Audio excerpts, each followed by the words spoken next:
इस कदर अपने गुनाहों को धो देता है और जब कहीं फंसता है बहुत तेज रो देता है। यूं शर्म से तुम निगाहें झुका लो, अडानी का रिश्ता हमें भी बता। जानना चाहते हैं? तो सवाल किससे करूं? प्रधानमंत्री किसके हैं?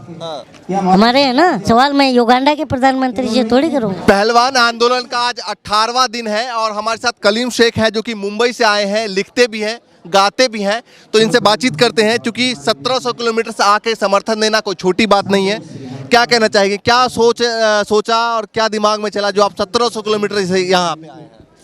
मेरी तो ये सोच है, देखिए मेरी भी एक बेटी है 11 साल की, और मेरी ये सोच है कि बेटियां अगर दुश्मन की भी हों तो उनके जो है अच्छे भविष्य के लिए दुआ करना चाहिए, क्योंकि वो बेटी है। और इस देश की कोई भी बेटी हो जिस पर गलत होता हो तो इस देश के प्रधानमंत्री ने भी इनको अपना बेटी बताया था, परिवार का हिस्सा बताया था, इनके साथ घंटों बैठे थे, खाना खाने की बात कही थी, कहा था कि मैं अपने परिवार को जानता हूँ। बताइए, प्रधानमंत्री अगर बेटी कहे तो प्रधानमंत्री को चुनाव प्रचार छोड़कर आ जाना चाहिए यहाँ पर। लेकिन प्रधानमंत्री कैसा है कि पता है आपको, वो वोटों के लिए कहीं पर भी अगर बोला जाए कि प्रधानमंत्री जी यहाँ 50,000 समुदाय के ये समुदाय के ये वोटर हैं, तो वहाँ पर सो जाएंगे वो कपड़े। क्यों लगता है ऐसा?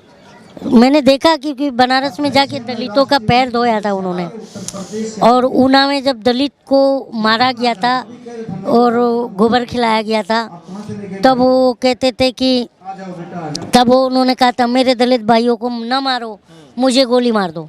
तो बताइए, भारत का प्रधानमंत्री, इतना बड़ा लोकतांत्रिक देश का प्रधानमंत्री अगर ये कहे कि मेरे दलित भाइयों को न मारो, मुझे मार दो, तो उससे ये तो अच्छी बात है आदमी नहीं, वो तो अच्छी बात है भाई, प्रधानमंत्री इस बात को बोल रहा है कि समय बेटा है, मेरा आप परिवार मेरी है, बात वो सुनिए कहते ना, आप मेरी बात सुनिए। अगर मैं उनकी जगह प्रधानमंत्री होता तो मैं यही कहता कि मेरे दलित भाइयों पर कोई अत्याचार करेगा तो मेरी पुलिस उसे गोली मार देगी। क्यों? मेरे पास पुलिस नहीं, प्रधानमंत्री के पास पुलिस है नहीं है, एजेंसियां हैं कि नहीं है, तो हो फिर सकता है भावुक होके बोले हो। अरे यार, मैं आपको एक बात बताऊं, मैं लिखता रहता हूँ। हाँ, बताइए। वो इस कदर अपने गुनाहों को धो देता है और जब कहीं फंसता है तो वो बहुत तेज रो देता है। तो ये उनके लिए लिखा है आपने? नहीं, मैं बहुत पहले लिखा था। एक नाम दिया है आंदोलन जीवी, क्योंकि आप भी अन्ना आंदोलन में थे, यहाँ भी आए हैं, किसान आंदोलन में मुझे लगता है सपोर्ट किया होगा, तो आंदोलन जीवी जो है इस तरीके के लोगों के लिए नाम दिया उन्होंने, क्या कहेंगे? जो खुद कैमरा जीवी हो वो दूसरों को आंदोलन जीवी कहे तो हंसने वाली बात। अरे काफी कुछ लिखते भी हैं, कुछ सुनाएंगे? हाँ, मैं देखिए अभी आपने ये बात जो माहौल का आपने जो पूछा, हाँ, तो मेरे को ये समझ में आया कि मुझे भी अब अंधभक्त बन जाना चाहिए। अच्छा। तो मैंने मोदी जी पर लिखा था कि मुझे भी अब अंधभक्त बनाइए, तो उस पर लिखा था। और ये किशोर कुमार ने गाना गाया और ये गाना फिल्माया गया था राजेश खन्ना पर, वो मैंने उस पर लिखा कि मेरे ब्रेन ले लो, अंधभक्त बना दो, कोई बात अपने मन की सुना दो, मेरे ब्रेन ले लो, अंधभक्त बना दो, कोई बात अपने मन की सुना दो, 2 करोड़ जॉब का जुमला सुना दो, अच्छे दिन आएंगे फिर से सुना दो, ये जी चाहता है स्मार्ट सिटी घूमे, ये जी चाहता है स्मार्ट सिटी घूमे, बुलेट ट्रेन में बैठ के जरा घूम के देखें, बुलेट ट्रेन में बैठ के जरा घूम के देखें, अडानी को छोड़ो, कोरोना बुला दो, कोई बात अपने मन की सुना दो, मेरे ब्रेन ले लो, अंधभक्त बना दो, कोई बात अपने मन की सुना दो, न यूं शर्म से तुम निगाहें झुका लो, अडानी का रिश्ता हमें भी बता जानना चाहते हैं दो, मुझे फिर से अपना चौकीदार बना दो, कोई बात अपने मन की सुना दो। तो मतलब हर मुद्दे पे उनको लपेटा है। क्यों ना लपेटूं? सवाल किससे करूं? प्रधानमंत्री किसके हैं? हमारे हैं ना। तो सवाल मैं युगांडा के प्रधानमंत्री से थोड़ी करूंगा। वो कहते हैं ना भैया कि इतने अच्छे प्रधानमंत्री है कि भाई 56 इंच का सीना है, देश के प्रधानमंत्री है, विदेशों में नाम किया है। 56 इंच का सीना है, देश को बेच के जीना है। क्यों लगता है आपको देश के बीच? क्यों रेल बिका नहीं बिका, भेल बिका नहीं बिका, सेल बिका नहीं बिका, एयर इंडिया बिका नहीं बिका, LIC के PSU बिके के नहीं बिक रहे? कितने PSU बेच दिए नरेंद्र मोदी ने? जरा काउंट कीजिए। PSU होता क्या है? कितना PSU लगाया इन्होंने? जिस मोहन को गाली देते हैं उसने 23 PSU लगाया था। तो पूरा इकट्ठा करके लाए हैं कौन? इन्फॉर्मेशन। नहीं, मैं पढ़ता रहता हूँ यार, मैं पढ़ा लिखा हूँ। मेरी क्या फर्जी डिग्री थोड़ी है। तो किसकी फर्जी डिग्री है? और जिसकी प्रधानमंत्री तरफ इशारा। देखो, जिसकी फर्जी डिग्री है वही तो गुप्त रोग की तरह छुपा रहा है डिग्री को। नहीं तो एक आ रहा है वो सार्वजनिक कर रहा है कि ये प्रधानमंत्री की डिग्री है, और जब एक मांग रहा है तो वो छुपा रहा है। यही चल रहा है देश में। और देखो, मैं एक बात, सार्वजनिक एक बार कर दी तो बार बार थोड़ी दिखाएंगे। क्या एक बार डिग्री सार्वजनिक कर दी तो बार बार। तो भाषण ये भी सार्वजनिक है। भाइयों बहनों, मेरी कोई बहुत बड़ी पढ़ाई वढ़ाई नहीं हुई है। ये वीडियो YouTube पे भी मिलेगा। तो फिर ये किस? अच्छा, ये बताइए, स्मार्ट सिटी का जो बात करें, स्मार्ट सिटी की उन्होंने बात की, बुलेट ट्रेन की बात की, लोगों ने खूब वोट किया है इसमें। हाँ, तो वही तो मैं लोगों से, आज मैं भी खुश हूँ क्योंकि इस देश को मोदी जी ने जहाँ पर पहुँचा दिया है वहाँ तक तो कोई आज तक का प्रधानमंत्री नहीं ला पाया। मैं सुबह घर से अभी निकला ना घर से, तो मैं 50 रुपए का बुलेट ट्रेन का टिकट लिया।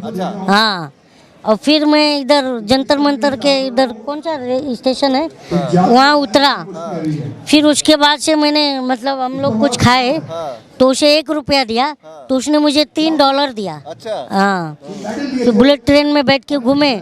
फिर हमने कम से कम 4-5 स्मार्ट सिटी घूमते हुए आ रहे हैं हम लोग। रास्ते में देखते हुए। हाँ, तो पूरा तंज कर रहे हैं प्रधानमंत्री को, बिल्कुल टारगेट कर रखा है। क्यों टारगेट? ये मेरे कहे हुए वर्ड है। 100 स्मार्ट सिटी कौन बनाने वाला था? मैं। बस सब कुछ याद कर रखा है भाई। एक बात बताओ, मैं इस देश का सजग नागरिक हूँ, तो इसलिए इनकी बातों को पकड़ता हूँ। और अगर आप झूठ बोलोगे तो मैं उसको याद दिलाऊंगा ना। यही तो सच्चे नागरिक का कर्तव्य होता है। तो मैं इस देश के कानून, लोकतंत्र में भरोसा रखता हूँ। इसलिए जब लोकतंत्र पर बात आती है तो मैं आवाज़ करता हूँ, और आवाज़ जिंदे करते हैं। मुर्दे तो बस अकड़ते हैं, जैसे अंधभक्त अकड़ रहे हैं।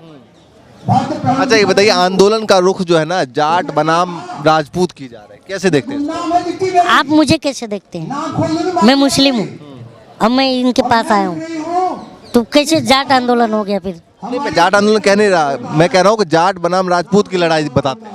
नहीं, ये देश बनाम भ्रष्टाचारी के खिलाफ। अच्छा, LIC को लेकर भी आप कुछ गा रहे थे, GST को लेकर भी बात कर रहे थे, क्या क्या बताइए? ये बताइए, अभी 2-3 दिन पहले एक चैनल है, उसका नाम भी लूँगा मैं, दिखाइएगा, ABP न्यूज़। अच्छा, उसने बता रहा था कि हमने चीन और जापान को भी पछाड़ दिया अर्थव्यवस्था के मामले में। फिर इतना बेरोजगारी क्यों है? फिर ये लोग आंकड़ों से खिलवाड़ कर रहे हैं बस। नहीं तो GDP अगर बढ़ता तो GDP का, अभी अंधभक्तों से, जो अंधभक्त हैं, इनको GDP के बारे में पूछ लो कि GDP का फुल फॉर्म क्या है, तो नहीं बताएंगे। फिर वो बोलते हैं गैस, डीजल, पेट्रोल। अच्छा, ये बताइए कि आंदोलन का आय का स्वरूप क्या देखते हैं? क्योंकि आप कई आंदोलन में पहले जा चुके हैं, काफी टाइम बैठे, क्या स्वरूप देखते हैं? प्रधानमंत्री आएंगे, ब्रिजभूषण माफी मांगेंगे, या फिर आय कार्रवाई पड़ेगा? हाँ, मैं एक ही बात मानता हूँ, सत्य जो है परेशान हो सकता है, पराजित नहीं। और अगर मैं अंधभक्त बोल रहे हैं कि ये एलिगेंस लगाया जा रहा है। साक्षी मलिक तो चिपक के फोटो खिंचाई थी विजन से, ये सब आपने भी देखा होगा। तो मैं यही समझता हूँ अंधभक्त तो अंधभक्ति होते हैं, क्योंकि अगर इस देश के कानून में और इस देश की लोकतांत्रिक व्यवस्था में अगर इनको विश्वास होता तो तुरंत त्याग पत्र दे करके जांच करवा लेते। जब सच्चा हूँ मैं तो सच को आँच नहीं, झूठ को पाँव नहीं, फिर मैं क्यों डरूंगा। यही तो मेरा कहना है। दिल्ली पुलिस की तरफ से अभी तक कोई कार्रवाई आगे नहीं की गई है एफआईआर के बाद, तो लगता है आने वाले दिनों में, चूंकि अल्टीमेटम जो है खाप पंचायत तरफ से जो है 15 दिन का दिया गया है, 21 तारीख को जो है उसके बाद खाप पंचायत भी आगे हो सकता है कुछ कार्रवाई करें, दिल्ली की तरफ बढ़े। एक बात बताइए, इनका विधायक कुलदीप सिंह सेंगर उन्नाव में जिस लड़की का रेप किया था, उसको ऊपर एफआईआर कराने में कितना मशक्कत करना पड़ा। उस बेटी के परिवार तक को टारगेट किया गया था। हाँ, हाथरस में भी यही मामला हुआ था और चिन्मयानंद में भी यही हुआ था। तो और कठुआ मालूम है आपको, आशिफा, उसमें ये तिरंगा यात्रा तक लेके आ गए थे। तो इनसे क्या उम्मीद करेंगे। मेरा तो समझ के बाहर। तो मतलब जब तक आंदोलन चलेगा तब तक आप बैठने वाले हैं? हाँ, सपोर्ट करेंगे यार, क्योंकि ये हमारे देश की बेटी हैं। ये जब मेडल लाती है तो हमें गर्व होता है, तो इनके पे कुछ होगा तो हमें दुख होगा ना। और भी कुछ लिखा हो तो एक बार बता दिए, कुछ संदेश हो देश के नाम, कुछ लिखा हो कभी? क्या बोले, ये अभी सरकार में जो है ना सर, हम दो, जो कांग्रेस ने नारा दिया था, हम दो हमारे दो, और सरकार भी उसी मेथड पे चल रही है। हम दो हमारे दो, दो बेच रहा है, दो खरीद रहा है। हाँ, तो उसी पर मैंने लिखा था बहुत पहले कि सत्ता जो भी होती है, जो अभी आपने आंदोलन की बात करी थी, तो ये इनकी सच्चाई सुन नहीं रहे। तो ये हर बात वही बात है कि सत्ता सच सुनने की आदत बेच देती है। हया को, शर्म को आखिर सियासत बेच देती है, और निकम्मेपन की, बेशर्मी की अगर आंखों में चढ़ जाए तो औलादे पुरखों की विरासत बेच देती है। कलीम शेख हैं और मुंबई से आए हैं 1700 किलोमीटर चल के, मतलब 1700 किलोमीटर से आए हैं यहाँ पर सपोर्ट करने के लिए आंदोलन को। और देखना है आंदोलन का अगला स्वरूप क्या होता है, क्योंकि खाप पंचायतों की तरफ से जो है वो 15 दिन की बात की गई थी कि 15 दिन का अल्टीमेटम है। हालांकि अब राजपूत समाज भी इसको लेकर मैदान में मुखर तौर पर उतरा है। उनका कहना है कि हमारी तरफ से भी 15 दिन का अल्टीमेटम दिया जा रहा है। अब देखना है इस पूरे मामले में कब तक जो है बृजभूषण पे कार्रवाई होती है, क्या प्रधानमंत्री का इस पे जवाब आता है, बृजभूषण उस पर माफ़ी मांगता है, या फिर आगे कार्रवाई होती है।